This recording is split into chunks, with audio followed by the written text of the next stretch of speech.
এটা কে মারছে? জানি না তো, তোরা দেখছিস কে মারছে? তোর থেকে পড়ছে মনে হয়। কি সমস্যাটা কি? সমস্যা তো আছেই, আমরা সিনিয়ররা এখানে দাঁড়ায় আছি আর তুমি সালাম না দিয়ে চলে যাচ্ছ। কি সিনিয়রদের রেসপেক্ট করতে জানো না নাকি? সরি, আমি আসলে এত সিনিয়র টিনিয়র মানি না। যে আমাকে রেসপেক্ট করে আমি তাকে রেসপেক্ট করি, আর যে করে না তাকে নো বলি। ও দেখি বেয়াদবি তো কিসে আবার, এই কান ধরে উঠবাস করো 100 বার। কেন করবো? আমি বলছি তাই। मैं तुम्हारे बाप का नौकर नहीं हूँ। এই অনেক হইছে, ও যা বলছে তা চুপচাপ কর। 100 বার গুনে গুনে কর, একটাও যেন বাদ না যায়। একটা বারও করবো না। লাস্ট ওয়ার্নিং দিচ্ছি, কানে ধরো। কেন না ধরলে কি করবা? সময় তোরা পথের বাঁকে তোমার পথে দিশা থাকে সে দিশা ওই প্রফেসর আসতেছে, পালা পালা। আমারে কান ধরে উপোস করো, চিনে না তো? ও যদি ঘাটতে হয় আমি ঘাটতে আর দাদু। এই দাঁড়াও। তুমি আবার আসছো? আরে আমার ব্যাগ তোমার কাছে। তাই তো বলি, এত হালকা হালকা লাগতেছে কেন? ব্যাগও খালি, ব্যাগের মালিকের মাথাও খালি। এত বেশি কথা বলো কেন? জুনিয়র আছে, জুনিয়রের মতো থাকো। ওই কিসের জুনিয়র? ফাইনাল ইয়ারে আমি, কয়েকদিন আগে ইউনিভার্সিটিতে ট্রান্সফার হয়েছি। এত বকবক করতেছো, তুমি কোন ইয়ারে? আমিও তো ফাইনাল ইয়ার। তো জুনিয়র আমি? তো আগে বলবা না? আমি কেন বলবো? ঠেকা পড়ছে আমার। এত তেরা তেরা কথা বলো কেন? আমি এমনিই কথা বলি। আচ্ছা আমি তাহলে আসি। যাও, না করছে কে?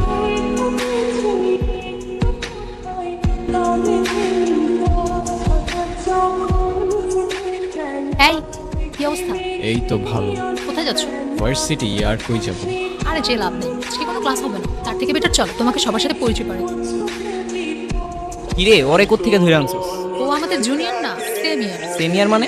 মানে ক্রেডিট ট্রান্সফার করে আমাদের ভার্সিটিতে আসছে। আচ্ছা যাই হোক, চল আমরা ট্রুথ অর ডেয়ার খেলি। এইখানে ট্রুথ অর ডেয়ার? হ্যাঁ, আমি খেলবো না ভাই, তোরা খেল। চল আমরাও ক্লাসে যাই। মানে অন্য সময় কখনো ক্লাস করে না, আজকে ওদের সবার ক্লাস করতে হবে। আচ্ছা চল আমরাই শুরু করি। স্টার্ট করি। ট্রুথ। তুমি লাস্ট কবে কান্না করছিলে? কাব্য। আচ্ছা নেক্সট।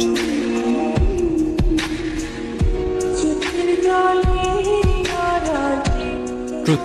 আচ্ছা তোমার কি আমাদের ভার্সিটিতে এসে কোনো মেয়েকে পছন্দ হয়েছে? না। ট্রুথ। তোমার ডেয়ারটা হচ্ছে তোমার মাকে ফোন দিবা আর বলবা, মা আমি তোমাকে খুব ভালোবাসি। কি হলো বুঝলাম না। তুই থাক, আমি আসতেছি। কি হলো আসলা যে? এমনি ভাল লাগতেছিল না আমার। মন খারাপ তোমার? না। তাহলে কাঁদতেছো যে? কই কাঁদতেছি? আমি কি বাচ্চা নাকি যে কাঁদবো? আচ্ছা চলো তোমাকে তাহলে আমার একটা সিক্রেট জানাই। আমি যখনই আমার বাবাকে মিস করি তখনই বাবার সাথে কথা বলি। ওই যে ওইখানটায় থাকে আমার বাবা। তোমার মায়ের উপর তোমার অভিমান থাকাটা স্বাভাবিক, কিন্তু আমি এইটুকু বলতে পারি তোমার মা তোমাকে অনেক ভালোবাসে। বিশ্বাস না হয় তোমার মার সাথে একবার কথা বলি, আমার যা বলার আছে আজকে সব বলে ফেলো। মা, তুমি তো আমার সাথে কথা বলার সময় পাও না। কেমন আছো মা? তোমাকে একটা কথা বলি, আই লাভ ইউ মা। আর অনেক বেশি মিস করি মা। ওই দেখো তোমার মাও তোমার সাথে আছে আর আমি। চোখের ভাষা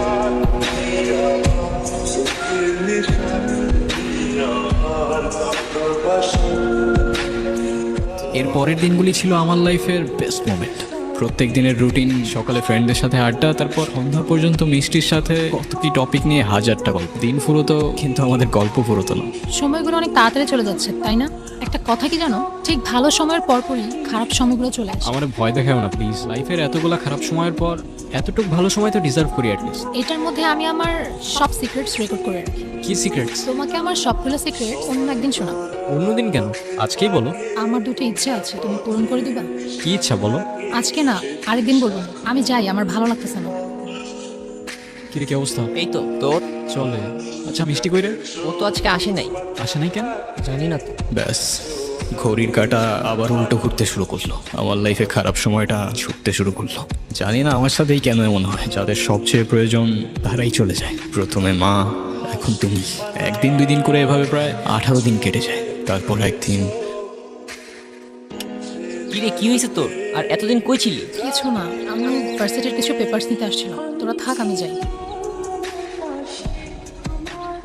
তুমি কি আমাকে ইগনোর করতেছো?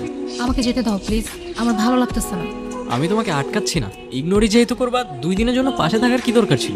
তোমার যেমন আমার জন্য ফিলিংস ক্রিয়েট হচ্ছে, সেম জিনিসটা আমারও। আমি চাই না তোমার ফিলিংসটা আরও ভালো, না হলে শেষে অনেক বেশি কষ্ট পেতে হবে। কেন কষ্ট পাইতে হবে? তুমি শুধু বলো হয়েছেটা কি, তোমার এই অবস্থা কেন? এর থেকে বেশি কিছু আমি তোমাকে বলতে পারবো না। সরি বারফি। হাই, হাই, আপনারা শুনছেন রেডিও মিষ্টি। আমি জানি না আজ আমি কি বলবো। Thyroid cancer last stage. আমার দুইটা সিক্রেট ইচ্ছা আছে জানো। প্রথম ইচ্ছেটা হচ্ছে আমি আমার সবচেয়ে প্রিয় মানুষটার সাথে ওই ইচ্ছে পাহাড়ে যাব। আর দ্বিতীয় ইচ্ছেটা হচ্ছে মিষ্টি, একটু এদিকে আসো, তোমার সাথে ইম্পর্টেন্ট কথা আছে। কি করতেছো এগুলা বারফি? চোখটা বন্ধ করো, চোখটা খোলো। তোমার ইচ্ছাগুলা আমার পূরণ করার কথা ছিল। তুমি যাবে আমার সাথে ইচ্ছে পাহাড়ে? ওই আর কত দূর? এই তো আরেকটু। এই দিনটার জন্য আমি কতদিন ধরে অপেক্ষা করে আছি আমার কোনো আইডিয়া নেই। এখানে শেষবার যখন এসেছিলাম তখন আমার বয়স 6 বছর। এরপরে কখনো আসোনি কেন? এখানে একা একা আসলে আমি আমার বাবাকে হয়তো এতটাই মিস করতাম যেটা আমি সহ্য করতে পারতাম না। এই ভয়ে তোমাকে একটা কথা বলি। বলো। থ্যাঙ্কস। আমার তো থ্যাঙ্কস লাগবে না, তো কি লাগবে? তোমার একটা স্মাইল। আচ্ছা এদিকে আসো। জীবন যখন ঘটে দাঁড়ায় স্বপ্নগুলো আচ্ছা বারফি, তুমি তো আমার প্রথম ইচ্ছেটা পূরণ করবে, দ্বিতীয় ইচ্ছেটা পূরণ করবে না? আরে আর বললো না, যেই দ্বিতীয় ইচ্ছাটা শুনতে যাবো ব্যাটারি শেষ। তুমি বলো, এখনই বলো তোমার দ্বিতীয় ইচ্ছা, আমি এখনই পূরণ করে দিচ্ছি। কি হলো, কিছু বলতেছো না কেন? মিষ্টি মিষ্টি, দ্বিতীয় ইচ্ছা। আমার দুইটা সিক্রেট ইচ্ছা আছে জানো। প্রথম ইচ্ছেটা হচ্ছে আমি আমার সবচেয়ে প্রিয় মানুষটার সাথে ওই ইচ্ছে পাহাড়ে যাব। আর দ্বিতীয় ইচ্ছেটা হচ্ছে আমার শেষ নিঃশ্বাসটা যেন ওই পাহাড়েই হয়। জানো, আমার বাবা আমার জন্য সেই পাহাড়ে উঠতে গিয়ে হার্ট অ্যাটাক করে। এরপর থেকে আমি কখনো সেখানে একা যাওয়ার সাহস করতে পারিনি। অনেকবার চেষ্টা করেছি, পারিনি। আমার এই শেষ ইচ্ছেটা যদি পূরণ হয় না, আমি আমার বাবার সাথে সারা জীবন এখানেই থেকে যাব। কষ্ট পেও না, তোমাকেও দেখছি আমি দূর থেকে। নথি কখনো বদলানো যায় না রে। নিজেকে আর কত দোষারোপ করবি? প্রতিটা বছর এই দিনে তুই এখানে আসিস, কি লাভ? আমারে বল। ট্রেন ছাড়ার সময় চলে এসেছে, চলে আসিস, ওয়েট করতেছি।